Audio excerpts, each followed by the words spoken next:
आओ, ये है अपना आलीशान महल। बाप रे, कितना गंदा कर रखा है घर को। ये देखो, ये गीला टॉवल कैसे रखा, और ये पजामा, ये कोई टी शर्ट रखने की जगह है? हाँ, इतनी गंदगी में कैसे रह लेते हो तुम?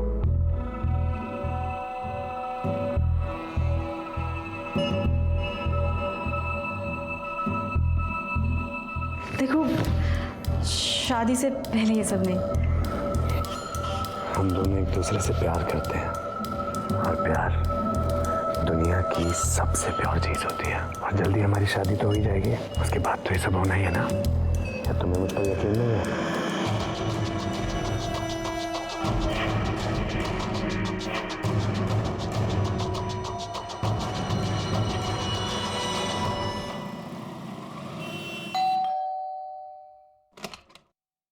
अरे तुम दोनों एक साथ कहाँ से आ रही हो? ये तो मुझे यहाँ गेट पर ही मिली। ले पानी पी और बैठ। अरे जया, आ गई तुम? आओ बैठो। बेटा, तेरी शादी के लिए कुछ लड़कों के फोटोग्राफ्स आए, तू देख ले, पसंद कर ले, फिर हमें बता दे। ये देख, हमने तेरे लिए इस लड़के को पसंद किया है। लड़का बहुत अच्छा है और तेरी ही तरह सरकारी नौकरी भी करता है।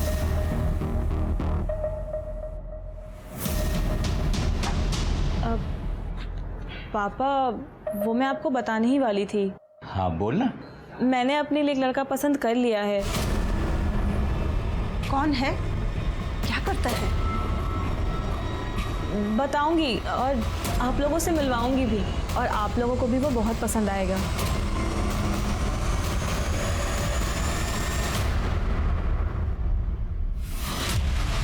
बहुत गर्मी है तेरे शरीर में, हाँ? बहुत गर्मी है तेरे शरीर में। मेरा ही पति मिला था तुझे फांसने के लिए, डोरे डालने के लिए। शर्म नहीं आती तुझे? एक औरत होकर दूसरी औरत का घर तोड़ते हुए।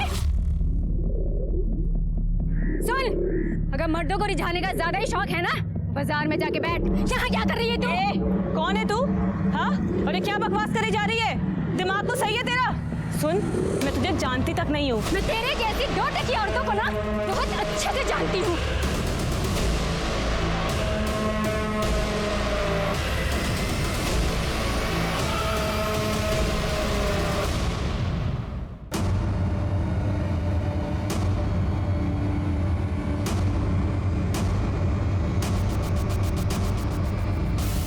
ऐसा कुछ भी नहीं है जैसा आप लोग सोच रहे तू हैं। बता दे कैसा है? क्यों ये औरत तेरे साथ हाथापाई कर रही है और किस बात का इल्जाम लगा रही है तुझ पे?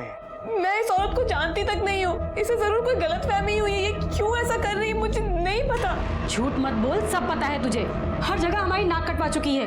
तू हो रही है हमारी। भाभी, मम्मी की कसम, मैं झूठ नहीं बोल रही हूँ। मैं जानती तक नहीं हूँ इस औरत को। भाभी, आपको पता है ना दीदी झूठ नहीं बोलती।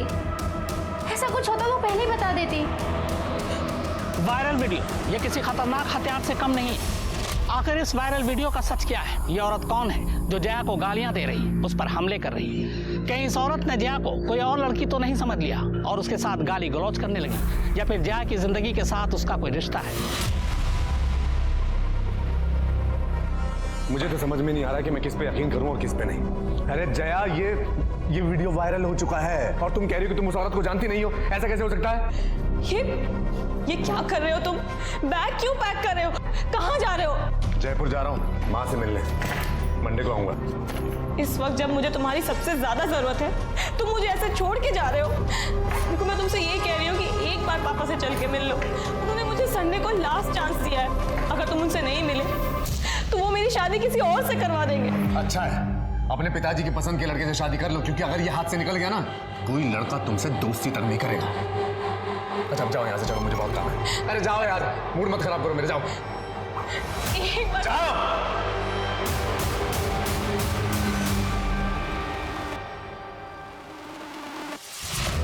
ये देखिए, ये आदमी किस बेरहमी से इस औरत को पीट रहा है। ये सीसीटीवी फुटेज जो आजकल चारों तरफ वायरल हो रहा है, इसे देखकर साफ अंदाजा लगाया जा सकता है कि औरतें आजकल खुद अपने घरों में कितनी महफूज हैं। इस शख्स के चेहरे को गौर से देखिए, इस पे हैवानियत और दरिंदगी साफ नजर आ रही है। हैरानी की बात यह है कि आदमी इस औरत का पति है।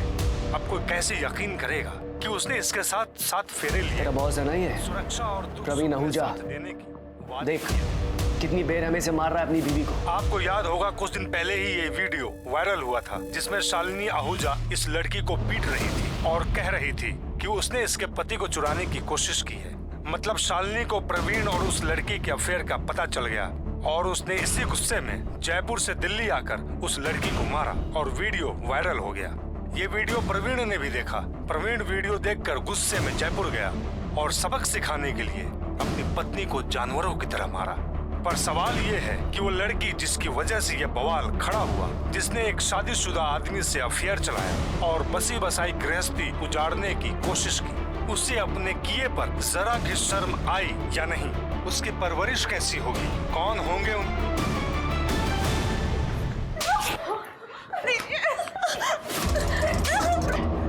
देख लिया, कितनी बार मैंने आपको समझाया था चीजों को संभाल लो, उस पे लगाम लगाओ, पर नहीं, हमारी लाडली बेटी है, अब भुगतो इसको। बड़ी तड़ी में रहती थी कि पूरी दुनिया में बस एक यही औरत हो जो नौकरी कर रही है। अब मैं अपने मायके में क्या मुंह दिखाऊंगी?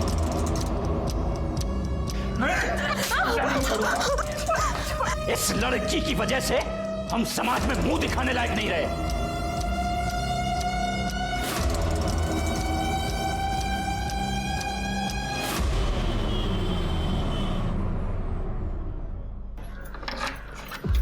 आओ जया, आओ ना। देखो ये मेरे कजन सुमित का फ्लैट है, अच्छा है ना? खाली पड़ा था और जब मैंने उसे तेरे बारे में बताया तो उसने कहा तुझे जब तक यहाँ रहना ना तू रह सकती है। देख फुल्ली फर्निश्ड फ्लैट है तो तुझे कुछ खरीदने की जरूरत नहीं है। बैठ। देख तू इतना मत सोच, अब जो होना था वो हो गया। और जय मेरी बात याद रख कि सारे लोग प्रवीण जैसे नहीं होते। तू भी भूल जा उस कमीने को और लाइफ में मूव ऑन कर, एंजॉय कर।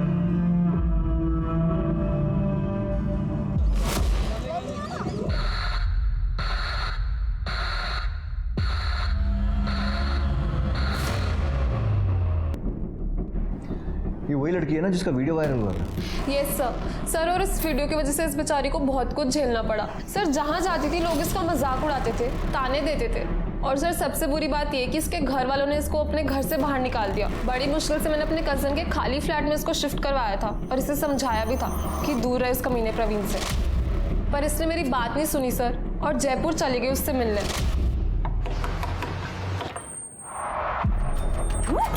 इस वक्त क्या करने आई है यहाँ? मेरी गृहस्थी में कलेश डाल के तुझे चैन नहीं मिला जो अब यहाँ तक पहुँच गई? देखो मेरी तुमसे कोई पर्सनल दुश्मनी नहीं है, मैं तुमसे बस एक रिक्वेस्ट कर रही हूँ, मुझे एक बार प्रवीण से मिलने दो। हे भगवान, ये तो बहुत ही बेशर्म औरत है। तेरी औकात दिखाती हूँ मैं अभी। तू आई कैसे यहाँ? क्या हो रहा है यहाँ? चल अंदर। तुझे छोड़ूंगी नहीं मैं। समझता क्या है तू? यहाँ तक आ गई? तेरी हिम्मत कैसे हुई यहाँ आने की? चल अंदर। और अब आवाज नहीं आनी चाहिए तेरी। आवाज? मैं चिल्लाऊंगी। छोड़ूंगी नहीं उस कमीनी को। क्या चाहिए? क्या लेने आई है यहाँ? सस्पेंड करवा दिया ना मुझे, अब क्या चाहिए? देखो मैंने तुम्हें सस्पेंड नहीं करवाया है, तुम्हारे उस वायरल वीडियो की वजह से पूरे डिपार्टमेंट ने ये एक्शन लिया। हाँ तो तू भी अब एक्शन ले और निकल जाए यहाँ से, इससे पहले कि मैं गला दबा के तेरी जान से मार दूं, कट ले। हाँ मार डालो, खोलो दरवाजा। मार डालो मुझे भी और तुम्हारे बच्चे को भी। क्या बकवास कर रही है? बकवास नहीं कर रही हूँ मैं प्रेग्नेंट हूँ। किसका पाप मेरे गले डाल रही है? तेरे जैसे कोई भरोसा थोड़ी है। मेरे जैसे का क्या मतलब है तुम्हारा? टाइम पास और क्या। जिससे 2 बार हंस के बात क्या कर लो गले पड़ जाती है, जैसे तुम मेरे गले पड़ रही है। देख शराफत से बोल रहा हूँ, निकल जाए यहाँ से, दोबारा इधर दिखियो मत, ठीक है? वरना जान से मार दूंगा तुझे मैं। अरे चल ना, चल। जब उसने मुझे ये सब बताया सर तो मुझे बहुत गुस्सा आया। मैंने उसे बहुत सुनाया भी। फिर जाके उसने मुझे प्रॉमिस किया कि वो प्रवीण से कभी बात नहीं करेगी। ये वही शालिनी और प्रवीण आहूजा हैं जिनके डोमेस्टिक वायलेंस का वीडियो मीडिया के हाथ लग गया और फिर मीडिया गिद्ध के जैसे उनके पीछे पड़ गया। अब फिर ब्रेकिंग न्यूज़ बन जाएंगे और मीडिया हर जगह इस खबर को उछालेगा। सर मुझे उससे कोई मतलब नहीं है, मैं बस आपसे ये रिक्वेस्ट कर रही हूँ कि आप प्लीज जया को ढूंढ दो। जया को आखिरी बार कब देखा था आपने? सर मिले हुए तो मुझे बहुत टाइम हो गया, पर मेरी लास्ट बात 28 तारीख को हुई थी। 29 तारीख को हम लंच पर जाने का सोच रहे थे, पर जब मैंने उसे फ़ोन किया तो उसने मेरा फ़ोन ही नहीं उठाया। सर फिर 30 तारीख को भी जब मेरी उससे पूरे दिन बात नहीं हुई तो 1 तारीख को मैं उसके घर गई। सर मेरे पास उसके घर की एक एक्स्ट्रा चाबी है। जया, सर जब मैंने दरवाज़ा खोला तो जया वहाँ पे नहीं थी। जया, पर उसका फोन, लैपटॉप, पर्स सब वहीं पर था सर। मुझे लगा कहीं पास में गई होगी तो ले जाना भूल गई होगी। सर मैंने वहाँ पे बहुत इंतज़ार किया पर जया वापस आई ही नहीं।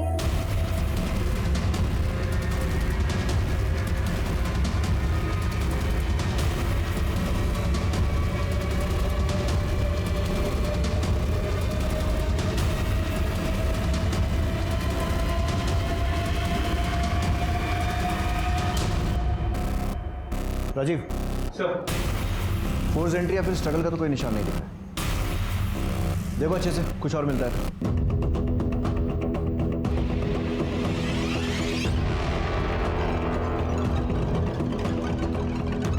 ये सीसीटीवी पहले से यही था? नहीं सर, ये जया ने शिफ्ट होने के कुछ दिन बाद ही लगवाया था अपनी सेफ्टी के लिए। ऑलरेडी उसके साथ इतना कुछ हो चुका था, फिर यहाँ वो अकेले रह रही थी, मुझे भी लगा होना चाहिए। सर, इस खिड़की के बाहर से कुछ अजीब सी बदबू आ रही है। सर एक्चुअली पीछे वो खाली प्लॉट है जहाँ पे लोग अपना कचरा वगैरह डालते हैं, इसलिए। मिस्टर, बॉडी को पोस्टमार्टम के लिए भिजो और फीटस का डीएनए टेस्ट करवाओ। जया का फ़ोन सीज करो, फैमिली को इन्फॉर्म करो और घर के पास में अगर कोई सीसीटीवी है तो वो चेक करो। पता लगे कि इतनी रात को अकेले निकली क्यों थी। जिसने भी ये किया है बचना नहीं चाहिए।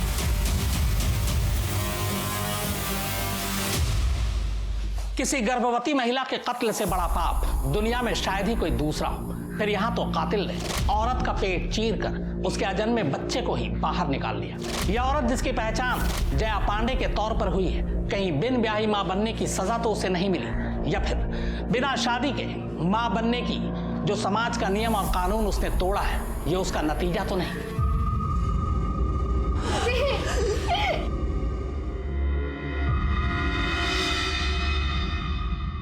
ये सर, उसी ने मारा इसे। रोज घर वालों से लड़के उसके लिए टिफिन लेके जाती थी, खाना खिलाती थी उसे। देखिए अब क्या कर दिया। सांप को दूध पिलाया, सांप ने ही डस लिया। आप लोगों को पता था कि जया प्रेग्नेंट है?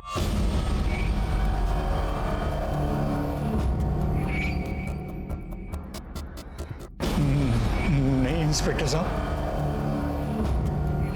ठीक है, फिलहाल आप लोग जा सकते हैं, लेकिन अगर कुछ भी याद आता है, ऐसी कोई भी बात जो इस इन्वेस्टिगेशन में हेल्प कर सके, तो हमें इन्फॉर्म कीजिएगा। और क्या बताना रह गया इंस्पेक्टर साहब, बोल तो रहे हैं हम लोग।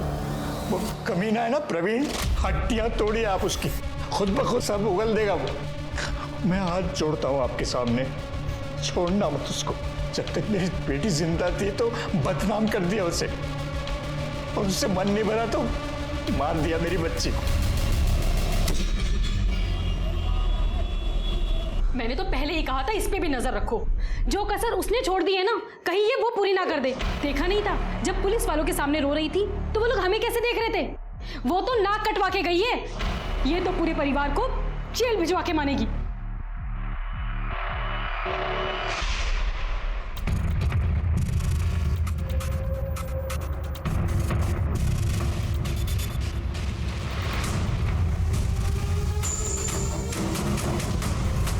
ये वही शालिनी आहूजा है ना, प्रवीण की पत्नी? नहीं सर, और ये फुटेज 28 तारीख की शाम 5:30 बजे की, जिस दिन जया ने प्रीति से आखिरी बार बात की थी। पता करो शालिनी के साथ ये आदमी कौन है। सर ये मेरा भाई राजू तोमर है। अच्छा, आपके भाई हैं। तू ये वो बाहुबली जिसे प्रेग्नेंट लड़कियों पर अपनी मर्दानगी दिखाने में बड़ा मजा आता है? नहीं सर। अपने जीजा को दिखाई थी ये ताकत जो एक लड़की को प्रेग्नेंट करके भाग गया? नहीं सर, ये झूठ है। चुप! तेरा सच झूठ सब बराबर कर देंगे। अपने पति पर गुस्सा नहीं आता, वहां दिखानी थी ना ये ताकत, या फिर चुपचाप वहां मार खाती है और उस बेचारी लड़की पर जोर आजमाइश करते हो तुम सब। जया के घर क्यों गए थे? क्यों मारपीट की उसके साथ? सर क्योंकि इतना सब कुछ होने के बाद भी वो प्रवीण को कांटेक्ट कर रही थी, जबकि प्रवीण उससे बात तक नहीं करना चाहते थे। इसलिए हम सिर्फ समझाने गए थे सर उसे। फैसला तुझे क्यों आई? हाँ? समझ में नहीं आता तुझे? हाँ? समझ में नहीं आता? मना किया था तो ये जेल के पान डाल से। हाँ मना किया था ना। सुन, दोबारा आई ना, अच्छा नहीं होगा, मार डालूंगा मैं तुझे। तो मेरी बात इसे समझाना कहते हैं। ठीक है दामिनी, सब इन्हें इनकी भाषा में कुछ समझाओ। सर नहीं। बस आया समझ में? और अब तेरी समझने की बारी। बहुत मजा आता है ना तुझे लड़कियों के कपड़े फाड़ने में। विकास, जैसे इसने जया के कपड़े फाड़े थे ना, एक एक कपड़ा फाड़ा इसने। नहीं सर गलती हो गई सर गलती हो गई सर बहन का सोच के गुस्सा आ गया था सर। तो इसके साथ वापस आ गया था ना, फिर दोबारा कब गया था जया के घर मारने के लिए उसे? बाहर कैसे बुलाया उसे? सर मैं सिर्फ एक ही बार गया था दीदी के साथ। सर मैंने उसे नहीं मारा सर, सिर्फ मैं एक बार समझाने गया था सर। फिर से समझा रहे? सर धमकी देने गया था सर, बस उसे ये कहने गया था कि जीजा जी से दूर रहे सर। पर सर मैंने उसे नहीं मारा सर, सच में। पड़ा रहने दो उसको यहीं, मॉलेस्टेशन का केस बनाओ। मोलेस्टेशन? सर आप ऐसा नहीं कर सकते सर। दामिनी, समझाओ इसे कैसे कर सकते हैं। Sir please sir. हाँ राजीव, कुछ और मिला? जी सर, ये देखिए सर, 28 तारीख जिस दिन शालिनी और उसका भाई जया के घर गए थे, उसी रात 11 बजे की ये फुटेज सर। यहाँ पे प्रवीण जया के साथ मारपीट करते हुए दिखाई दे रहा है।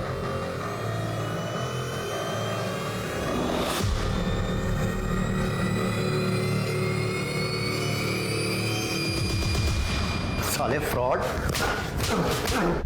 सस्पेंड होकर चैन नहीं पड़ा, जो मर्डर करके जेल जाने की तैयारी कर रहा है। पहले उस लड़की को फंसाया, फिर उसको प्रेग्नेंट किया और फिर उसका मर्डर कर दिया, और उसको तो मारा ही, उसका पेट चीरकर उस बच्चे को भी मार दिया। अरे सर, जैसा आप बोल रहे हैं मैंने वैसा कुछ नहीं किया है। क्यों गया था उसके घर? क्योंकि उसने मेरा जीना हराम कर दिया था, ये बोल बोल के कि वो प्रेग्नेंट है और उसके पेट में जो बच्चा है वो मेरा है, जबकि ऐसा पॉसिबल ही नहीं है सर। हमने जब भी सेक्स किया हमने प्रोटेक्शन यूज किया है। पता नहीं किसका पाप मेरे गले बांध रही थी, और तूने उसके पेट पर लात मार के उस पाप को मिटा दिया।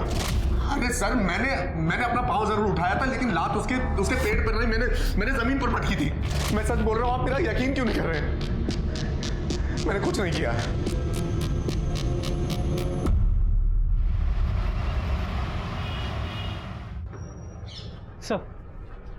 सर मैंने पता करवाया, 28 तारीख की रात 11 बजे के आसपास जया के घर वाली एरिया में कोई मेजर फॉल्ट हुआ था, जिस वजह से लाइट चली गई थी, जो अगले दिन सुबह 10 बजे के आसपास वापस आई। मतलब सीसीटीवी लाइट जाने के कारण बंद हुआ था। मलिक, हमारे पास और कोई तरीका नहीं अब ये पता करने का कि प्रवीण के जया के पेट में लात मारने के बाद क्या हुआ, क्योंकि उसके हिसाब से तो वो अपने घर चला गया था और सुबह तक वहीं था। लाइट आने के बाद के सीसीटीवी में कुछ मिला? नहीं सर, 29 तारीख को सुबह लाइट आने के बाद से जया के घर पे कोई नहीं आया था, घर खाली ही था। 1 अक्टूबर की सुबह 11 बजे के आसपास प्रीति वहाँ आई थी, शायद जया को ढूंढते हुए, और उसके बाद कुछ देर बाद वहाँ से वो चली गई। मतलब जया 28 तारीख की रात को और 29 तारीख की सुबह 11 बजे के बीच में ही अपने घर से निकली थी। सर ये देखिए सर, यही फुटेज शालिनी उसके भाई और प्रवीण के आने से पहले दोपहर 3 बजे की है। सर इसमें जया के चेहरे पर मारपीट के निशान है। इसका मतलब कोई और भी है जो जया के साथ मारपीट करता था। प्रीति ने बताया था कि जया की फैमिली भी उसके साथ मिसबिहेव करती थी। कहीं ऐसा तो नहीं है कि उसके खुद के माँ बाप के घर में ये सब हुआ? जी सर, मैंने मॉर्ग में भी नोटिस तो किया था। जया की माँ ने जया का चेहरा देखने के बाद इमीडिएटली मनोज का चेहरा देखा था, एज इफ मनोज ने उसे मारा। हेलो सर, मैं मानसी पांडे बोल रही हूँ, जया पांडे की छोटी बहन। सर मुझे आपको कुछ बताना है। सर मैं पुलिस स्टेशन नहीं आ सकती। सर हम कहीं बाहर मिल सकते हैं? शादी का झूठा प्रॉमिस भी किया था और वो आदमी झूठे वादे करके उन्हें बदनाम करके भाग गया। और तुम्हारी फैमिली ने क्या किया? जया को सपोर्ट किया? सपोर्ट? बाहर वालों से भी ज़्यादा जीना हराम कर दिया था उन लोगों ने। पापा हमारी फीलिंग्स कभी नहीं समझते थे, और मनोज भैया वो तो हमेशा दीदी से किल से रहते थे, क्योंकि भैया को बर्दाश्त ही नहीं था कि दीदी की सैलरी उनसे ज़्यादा है और वो घर खर्च के लिए पैसे भी नहीं देती। इसकी वजह भी पापा ही हैं, क्योंकि वो लड़कियों की कमाई खाना ही नहीं चाहते थे। और तुम्हारी माँ और भाभी? हाँ बेचारी की चलती कहाँ है। और भाभी वो तो हमेशा ही आग में घी डालने का काम करती हैं। जब दीदी का वीडियो वायरल हुआ था, पापा भैया भाभी इन लोगों ने दीदी का जीना हराम कर दिया था। तरस खाम पे और नहीं झेल सकते तुझे, निकल मेरे घर से।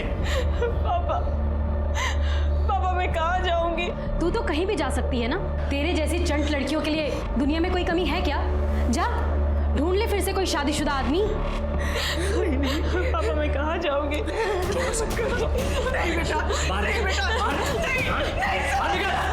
और आगे से शक्ल मत दिखाना अपनी। तीनों ने मिलकर जबरदस्ती दीदी को घर से बाहर निकाल दिया। माँ उन्हें रोक नहीं पाई, और फिर जब कुछ दिन पहले दीदी माँ से मिलने घर आई तो पानी देना।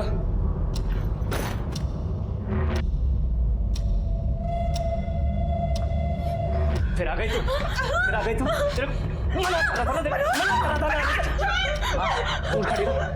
तुम्हारे लाड प्यार की वजह से इसकी हालत हुई है। ये इधर आज तेरा मैं वो शर्त करूंगा ना, इस घर में कदम रखने से पहले डरेगी तू।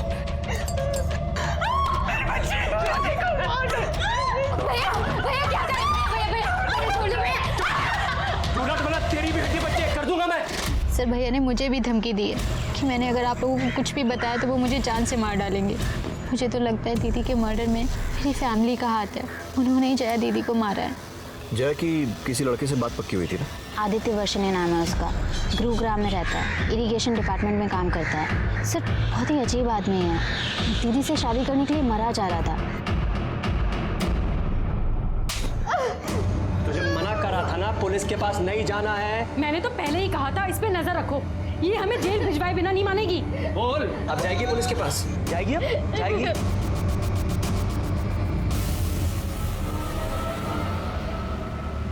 सर मुझे अब भी यकीन नहीं हो रहा कि जया इस दुनिया में नहीं है, और उसके साथ जो भी हो ना सर, सिर्फ उसमें उसका इतना कसूर है कि उसने उस कमीने प्रवीण से प्यार किया। सर बहुत इनोसेंट थी सर वो। और तू कैसा है? सिर्फ अच्छा ही है या इनोसेंट भी है? क्योंकि आजकल के ज़माने में तेरे जैसे लड़के मिलना बहुत मुश्किल है,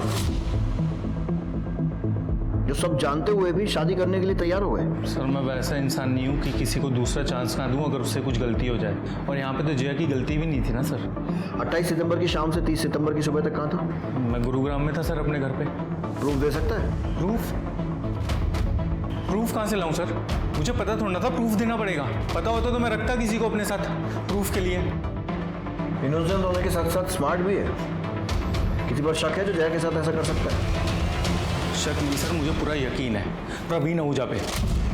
उसने उसको यूज किया और फिर पीछा छुड़ाने के लिए उसका मर्डर कर दिया। तू भी तो हो सकता है। प्रवीण से पीछा छुड़ाना पड़ रहा था क्योंकि जया उसके प्यार में पागल थी, और तू भी जया के प्यार में पागल था, और तेरे से ये बात बर्दाश्त नहीं हुई कि जया तुझे छोड़कर प्रवीण के पास जा रही थी, तो तूने उसे मार दिया, है ना? नहीं सर मैं उसके साथ ज़बरदस्ती नहीं करना चाहता था, उसकी मर्जी के साथ उससे शादी करना चाहता था, और मुझे किसी बात की जल्दी नहीं थी। मैं वेट करने के लिए भी तैयार था। मुझे लगा था कि एक ना एक दिन उसको मेरे प्यार की अहमियत समझ आएगी और वो खुद मेरे पास चल के आ जाएगी।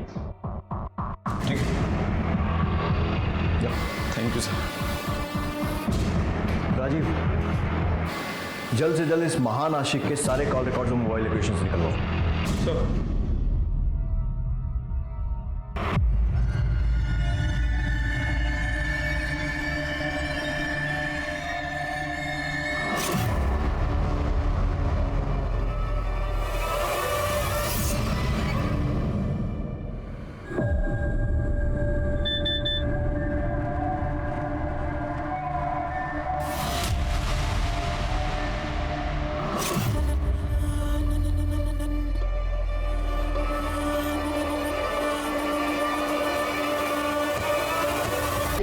उनका क्या कहना है? क्या प्रोग्रेस है इस केस में? पता नहीं वो लोग कुछ कर भी रहे या नहीं। 3 दिन हो गए उसकी बॉडी मिले, लेकिन पुलिस के पास बोलने के लिए कुछ भी नहीं है। अब आप लोग हमारे आखिरी सहारा है, प्लीज हमारी मदद कीजिए। मानसी का प्रॉब्लम क्या है? हर चीज़ को इतना बड़ा चढ़ा कर बोलती है। इसे यहाँ पुलिस स्टेशन में आकर हमसे बात करने में डर लग रहा था, आज सारी दुनिया के सामने दुखड़ा रोने में नहीं लग रहा है। सर ये भी तो हो सकता है कि मानसी ये पूरा नाटक हमसे कुछ छुपाने के लिए कर रही है। सर मैं कोई झूठ नहीं बोल रही, मैं बस अपनी बहन को न्याय दिलाना चाहती हूँ।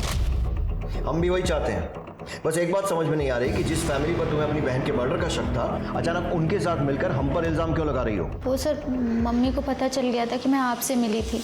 बेटा मैं जानती हूँ कि तेरे पापा और मनोज ने जया के साथ सही नहीं किया है, लेकिन ये भी तो गलत है कि तू उन्हें ही उसका कातिल समझ रही है। मैं तो बस दीदी को इंसाफ दिलवाना चाहती हूँ बस। वो तो हम सब भी चाहते हैं बेटा, तू बोल तो सही हमें क्या करना है, हम खड़े हैं ना तेरे पीछे। और फैमिली का सपोर्ट मिला तो तुम्हें लगा क्यों ना हीरोइन बना जाए, और इसीलिए तुम मीडिया के पास पहुंच गई, जो पहले से ही तुम्हारे दरवाजे के बाहर मौजूद था। अभी जाने दे रहा हूँ, लेकिन अगली बार अपने फायदे के लिए पुलिस पर इल्जाम लगाने से पहले एक बार सोच जरूर लेना।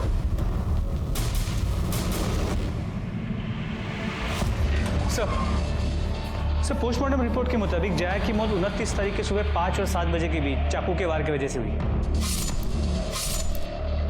उसके पेट में जो फीटस था वो 4 महीने का था। फीटस का डीएनए प्रवीण के डीएनए के साथ मैच करने के लिए भेज दिया। सर 28 तारीख की रात आदित्य की मोबाइल की लोकेशन जया के घर के पास की दिख रही है। राजीव उठाओ इस लाश को, इसका इनोसेंस निकालने का टाइम आ गया है।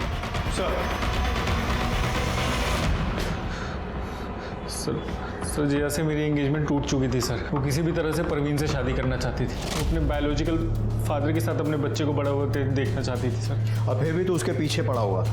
बड़ा महान प्यार था तेरा। सर मैं उससे सच्चा प्यार करता था सर। सर मुझे पता चला जब उसने मेरा फ़ोन उठाना बंद कर दिया, उसने मुझसे मिलना बंद कर दिया, तब मैं खुद उसके घर गया उसको समझाने के लिए, उससे बात करने के लिए। कितने बजे गया था सर वो कितने बजे गया था? 11 साढ़े 11 बजे के आसपास गया था सर। जब गया था तो वो सोने जा रही थी तभी, और फिर लाइट चली गई तो उसका मूड बहुत ख़राब हो गया था सर। वो मुझसे बात करने के लिए तैयार नहीं थी। उसके चेहरे पे, उसके बदन पे, हर जगह पे चोट के निशान थे सर। मैंने उसे रिक्वेस्ट किया कि वो मेरे साथ रेस्टोरेंट चले डिनर के लिए। तेरे ताऊ ने इतनी रात को रेस्टोरेंट खोल के रखा था तेरे लिए? सर वो रेस्टोरेंट नहीं है सर, वो स्नैक्स कॉर्नर की दुकान है सर। उसके घर के पास खुला रहता है वो दुकान। तुम मेरा फ़ोन क्यों नहीं उठा रही थी? आदित्य, तुम्हें ये बात समझ में नहीं आती है क्या? मैं तुमसे नहीं, मैं प्रवीण से प्यार करती हूँ। उसने तुम्हारा ये हाल किया, उसके बाद भी तुम ये बात मुझे कह रही है? हाँ, क्योंकि वो मेरे होने वाले बच्चे का बाप। और तुमको नहीं लगता कि मैं ज़्यादा अच्छा ऑप्शन हूँ तुम्हारे इस होने वाले बच्चे के लिए? क्योंकि मैं एटलीस्ट इंसान को इंसान तो समझता हूँ, तो तुम्हारे बच्चे को तुम अपना बच्चा समझ के उससे प्यार करूँगा। मैं सच कह रहा हूँ, मैं तुमसे बहुत प्यार करता हूँ। मैं सच में, मैं कुछ भी करूँगा तुम्हारे लिए। प्लीज़ सोच क्या रही हो? मेरी बात सुन तो लो, मान लो मेरी बात। क्या जवाब दिया उसने? जवाब तो कुछ नहीं दिया सर, पर मैं खुश था सर। एटलीस्ट उसने मुझे मना नहीं किया था सर। उसके बाद मैंने उसको घर छोड़ा और मैं अपने घर चला गया। तो उसको ऐसी हालत में अकेला छोड़कर घर चला गया? तो मैं जाना नहीं चाहता था, उसने ही मुझे बोला। सर ये देखिए इसके फ़ोन में क्या मिला है।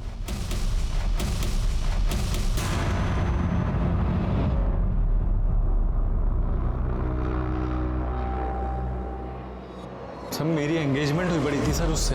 मैं शादी करना चाहता था, प्यार करना चाहता था ना उससे सर। सर मुझे नहीं लगता कि इसमें कुछ बुरी बात थी सर। बुरी बात यह है कि तू लगातार हमसे झूठ बोल रहा है। पहले बोला कि जया के घर गया नहीं, फिर बोला गया था लेकिन बाद में अपने घर चला गया, जबकि मोबाइल लोकेशन से साफ दिख रहा है कि 29 सितंबर को सुबह 5 बजे तक तू जया के घर के आसपास था। तू खुद बताएगा या मैं उगलवाऊं? सर मैं बताता हूँ सर उस दिन जब मैं निकला घर के लिए तो मैंने देखा कि मेरी 2 व्हीलर का टायर पंचर हो गया और इतनी रात में कोई दुकान भी खुली नहीं मिली। तो मैं जया को बिना बताए उसके घर के बाहर ही सो गया। तो सुबह 5 बजे उठ के मैंने सबसे पहले पंचर वाले को ही ढूंढा सर। और पंचर बनवाने के बाद मैं गुरुग्राम पहुंच गया 8:30-9 बजे तक सर। फिर झूठ बोल रहा है ना? सर नहीं, कोई पंचर नहीं हुआ था तेरी गाड़ी का। तू जया के साथ उसके घर की तरफ गया, वहां पर तूने पंचर होने का बहाना किया और फिर जया के साथ रुक गया और फिर उसके साथ जबरदस्ती की और वो सब करने की कोशिश की जैसा तू दिन रात फील करता था।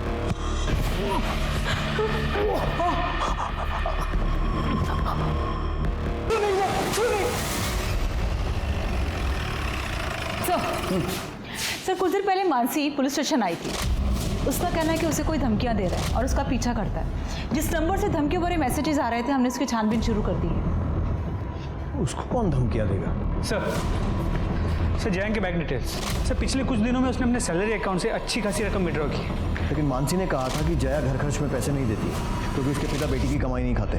तो फिर क्या किया इतने पैसों का? कहाँ खर्च किए होंगे? मलिक, जया के घर के पास के डम डेटा का क्या हुआ? सर इस टावर पे से हजारों लाइंस कनेक्टेड है, थोड़ा वक्त लगेगा। ठीक है सर। मानसी को जिन अलग अलग नंबरों से धमकी के फोन आ रहे थे वो सब चोरी के, लेकिन सर उसमें से एक नंबर पीछे हो गए। उस नंबर की डिटेल्स हम लोग पता कर रहे हैं। कौन हो सकता है ये?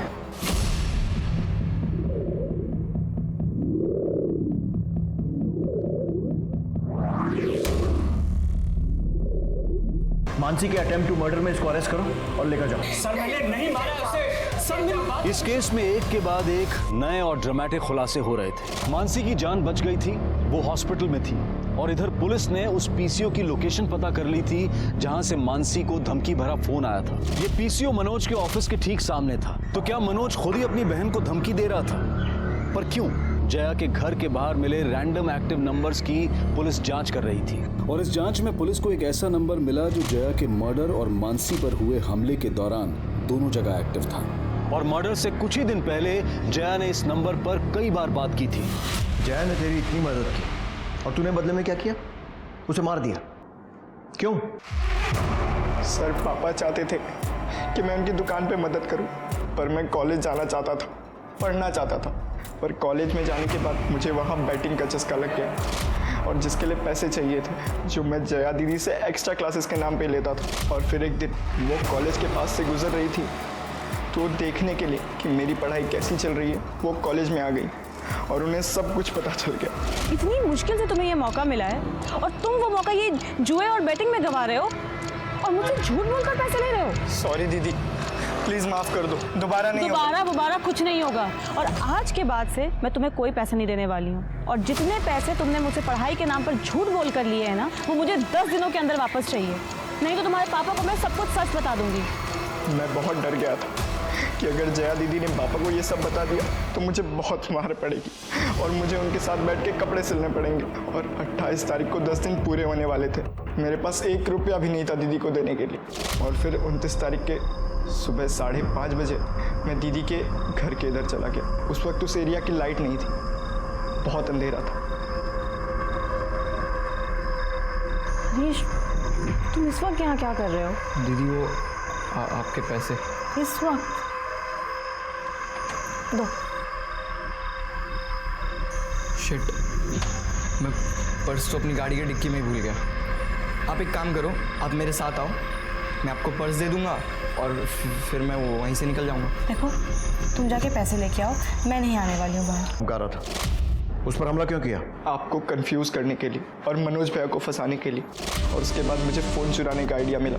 मैं फ़ोन चुराता, धमकी देता और फ़ोन तोड़ देता। मुझे पता था कि मनोज भैया भी आपके शक के लिस्ट में हैं, इसलिए जब वो मानसी के साथ मार्केट में थे, इसलिए मैंने जानबूझकर उस पर अटैक किया और उन्हें वहाँ से चाकू मारकर भाग गए। और सबको लगा कि मनोज भैया ने उन्हें चाकू मारा।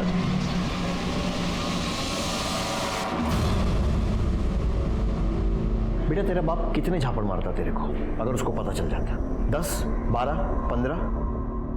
उससे बचने के लिए तूने 2 जानें ले ली। एक उसकी जो चाहती थी कि तू पढ़ लिख कर कुछ अच्छा करे, और दूसरी जान जो पूरी तरीके से बन भी नहीं पाई थी।